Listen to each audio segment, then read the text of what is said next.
After 12 years in the NFL with the Chicago Bears, Desmond Clark is now the president of Bear Down Logistics, a global motivational speaker and a published author. And today I get the pleasure of talking with him and discovering what makes him so buzzworthy. Let's dive in.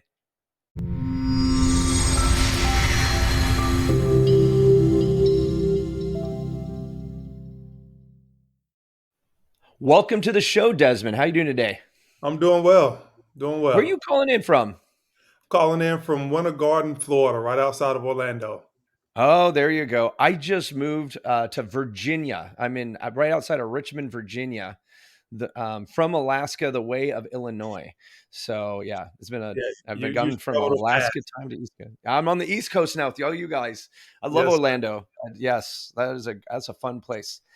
So as I told folks in your intro, you're an NFL player. You are the first NFL veteran on the Buzzworthy Consultant Really? Podcast. So Okay. congratulations. Yes, there you Happy go. to do Nobody can so. take that away from you now. You're the Exactly. only first. Exactly. I like it. I like it. So you played for 12 years. What years did you play? How long ago was this? I played from 1999 all the way through the 2010 season. I actually went to camp in 2011, got Hmm. injured in the preseason. So that was my last time being on the field, 2011 preseason. So a good 12-year career that started in Denver for That's three really good. years, 1 year in Miami, and then my last 8 years in Chicago. Nice. Now the NFL stands for not for long. So 12 years is an eternity, isn't it? It's so just to give your listeners a foundation of how long that is. When I retired, my name in the locker room was Uncle Des, and I was 34 years old. So that's how long 12 years in the NFL is. Well, they think everybody does what some of these guys like the quarterbacks that are playing into their 40s. They think everybody can do that. I'm like, you don't understand how hard that game actually is for everybody. I mean, it's pretty hard for a quarterback, but it is 10 times harder for pretty much everybody else. Yeah, so what people see, they see the stars, right? And the stars, they last for a long time. But what they don't see are all the guys who are not stars, and they rotate from year to year. Hmm. Most guys only make it, 1 or 2 years, right? And Hmm. then it's offset with the guys that make it for 8, 9, 10, 11, 12 years.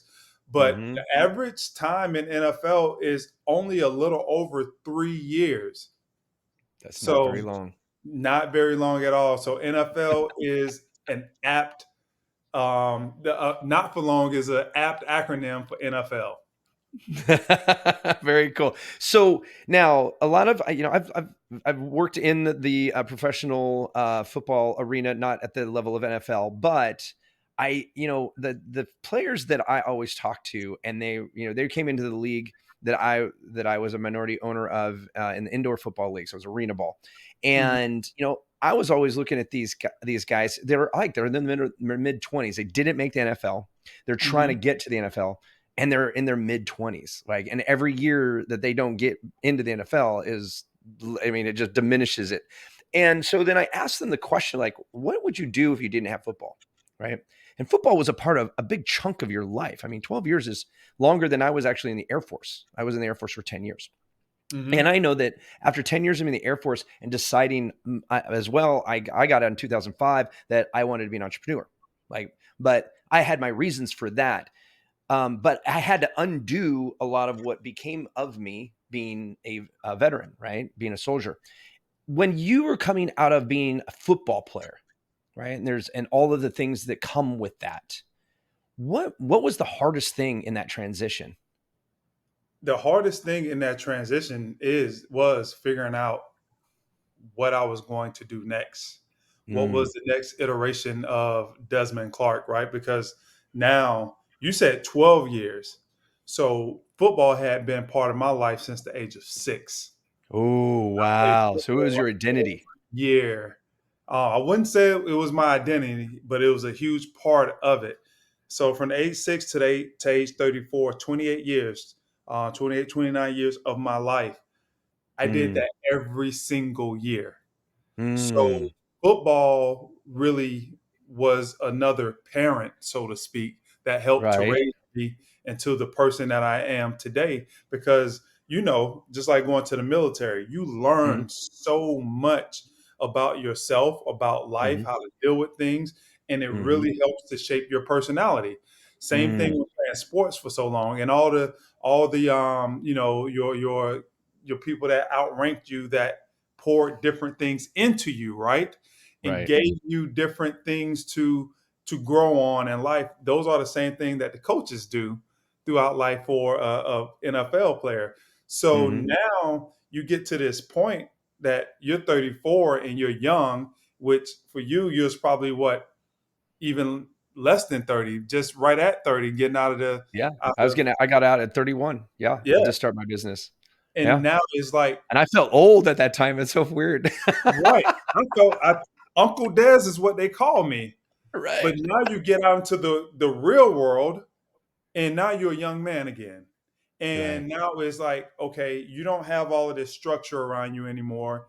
You don't Mm. necessarily, you don't have people telling you, hey, you got to be here at this time. This is what we're Mhm. doing this time. This is what we're trying to achieve. This is how we're going to achieve it. You don't Mm. have that structure anymore. So now I believe the hardest part for an athlete, and probably for a soldier too, is how do we recreate that structure now? Because now we have to do it for ourselves. And that Mhm. was probably the hardest part, outside of figuring out, what am I going to do with myself now, and who am I going to become now that I'm no longer an athlete.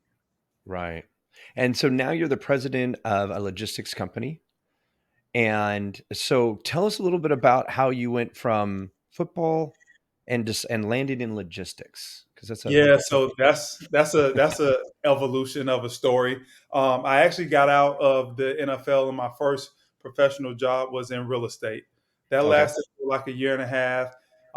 Didn't like the nights and the weekends. I wanted to be off on nights and weekends like everybody else, and that's prime time for real estate agents, Right. um, residential. And then I went into medical device sales, opened up a company with a colleague. He ran into some trouble, so that kind of shut down. And then I Mm. got into financial advising, which I was in from the end of 2013 all the way to 2022, Mm. with different companies off and on. Started my own financial practice with the CEO of Mass Mutual Great Lakes, called the Podium Group. But eventually, I got to a point where I wanted to do something that I loved. And so I Mm. started to do speaking and motivational, inspirational speaking, wrote my book to launch that. And then COVID hit. And once COVID Mm. hit, it there's no more Speaker speaking. killer. Yeah, Yeah. there's no more speaking It's going a on. speaker killer. So it was like, boom, Yep. nothing. And so 2021 came around, and things started opening up. I was doing a little bit more speaking, but I caught the eye of who is now one of my mentors in logistics. Caught his eye, and he had some ideas about me coming over and working with him to help him continue to build his company, Dre Depot. That's when I Yeah. learned about logistics.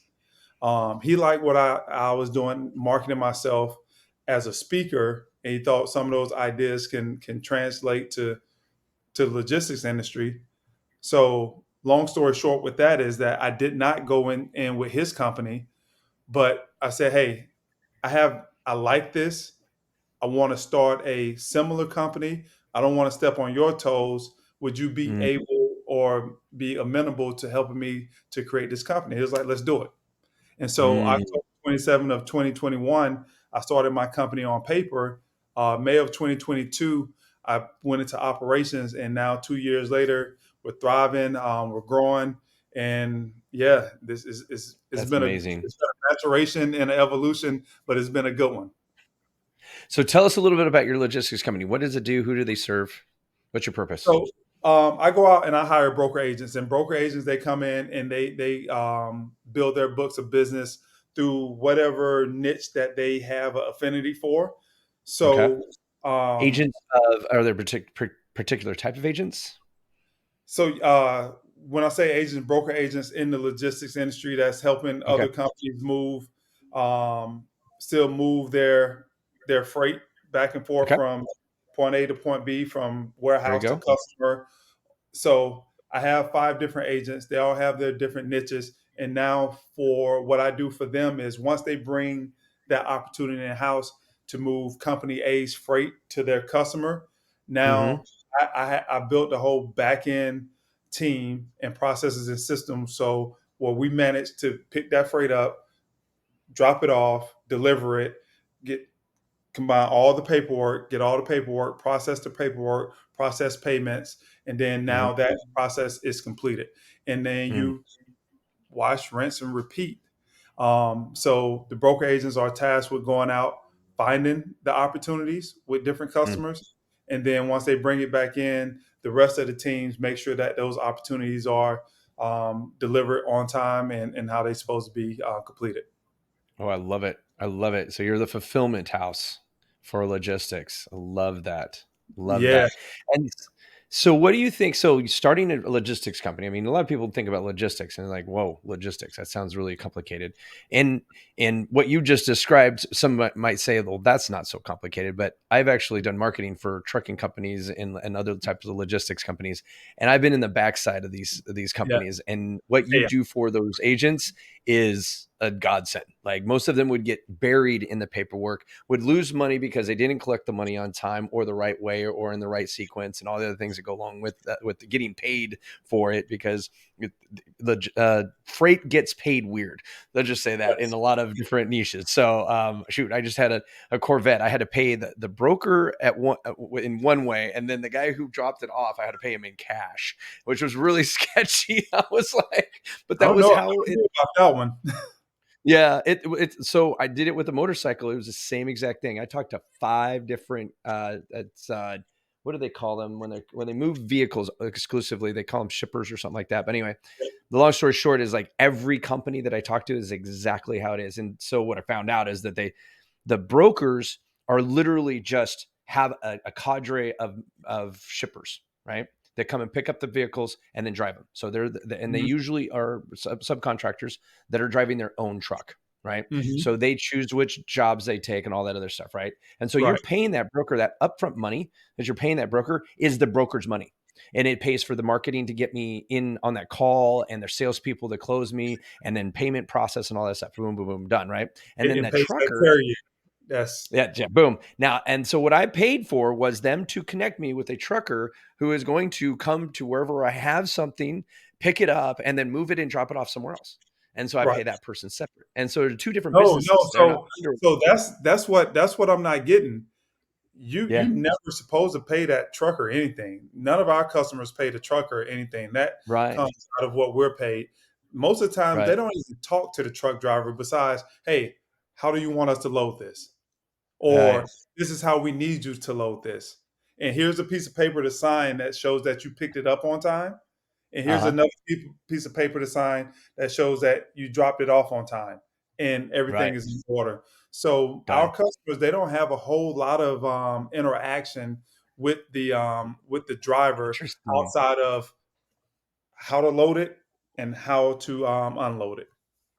So are you, and then so you guys are working with individuals looking to get things moved from point A to point B, or are you on the commercial side where you have companies asking for things to be moved from point A to point B? It's all commercial. We don't It's all really commercial. deal. Yeah. Yeah, we Yeah, really this don't is deal with consumer end. individuals. So yeah, Right, this is me with a Corvette that's sitting at my father-in-law's house in Texas, and I needed to get over here. Right. So you go online and right, say, I want to move my car, and there's 20 of these movers, right? And they right. all work exactly the same. So yes, completely different mode of driver. I'm sorry, Yeah, you made me worry. But I've been lucky. I did a really good job. I mean, they did a really good job, and that whole 9 yards. But commercial, that's a high stakes space, right? Because you have a lot of people who think they could do your job better than you, right? there's a lot of people out here doing it, and really, what it comes down to, and here's how we look at it. If we're doing the things that we say that we're competent in doing, and we're doing it at a high level, now it's Mm, just the opportunity. How do we gain the opportunity to build that trust with you, right? For our mission mhm. statement, it starts off to be the most trusted freight management service. Love it. So the trust is, as we define it, trust is the belief in the truth of something or someone. So Mm, when we tell our customers, like I tell my guys all the time, we have to stand behind that because our mission is to be the most trusted. So right. even if we tell them something and just say it doesn't happen that way, now one of Mhm. our core values is embracing accountability, because Mm, the truth of the matter is everything is not going to go as planned, right? right. But that Right. doesn't mean that we lied to you. It Hmm. just means that it didn't go as planned. And so now when those things happen, we have to take accountability for it. Love it. So one of our core values is embracing, our culture is embracing accountability. So Nice.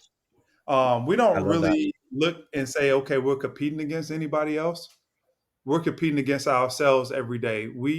I'm a new person in this industry, only Mm, have 2.5 years of experience. Uh, hmm. I have a lot of young broker agents. And so we compete against ourselves. Hey, what else do we need to know? And then Mm, challenge ourselves and say, okay, are we top 1%, like that thing behind me say? Are yes. can we consider ourselves top 1%, even on the smaller scale that we are compared to someone like C.H. Robinson? And we always revisit those things to make sure that we're upholding the things that we say that we are, the things that we say Mm. that we're going to do. We always challenge ourselves to uphold those platitudes, so to speak. I love it. No, I think that integrity is like the one thing that service-based businesses, and even more so in the B2B world, because there's less clients to be had than the B2C world. And yeah, one of our first core value is to be brutally honest. That's with Hmm. ourselves and with our clients, right? And so, yes, integrity first. It's the one thing. If you lose your integrity, you're gonna lose your business, right? Absolutely. Your reputation is all you have, and so you're bringing a lot of leadership to these brokers, basically helping them build their book of business and their confidence to basically a win-win-win situation, right? Their clients win because you guys do a really good job on the back end. Your brokers win because you're helping them get better and better at what they do. So they're growing their book of business, which then grows your base of business. I love that model. That is a gorgeous model. And so You said it and perfectly. so I really appreciate that. Yeah, The, when I talk to my broker agents, that's exactly what I say. Hey, I'm on the same side of the table with you. The better that you do, the better that mm, this company do. So it's in my best interest to help you be the best possible broker agent possible. 100%. I love that. And I think that it's so weird because you hear so many business owners that sometimes get stuck in this mindset of a restriction, right? And they don't have that abundance mindset.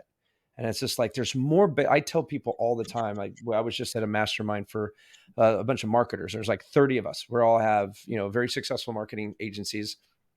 And one of the people stood up and said, I've been in other masterminds with marketers, and nobody shares as much as you do. And I think everybody in that room was like, listen, there's more business than all of us put together can handle, Right. right?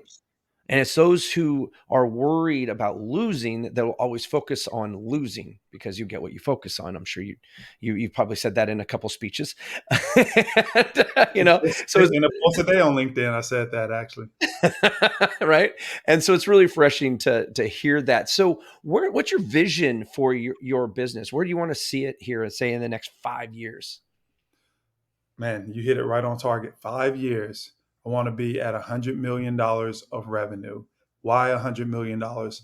I'm setting out to prove to myself, not to no one else, that I can do something more than just be an athlete. That I can create something that will financially as significant. And why 100 million again? Because I made $15 million total in my time in the NFL.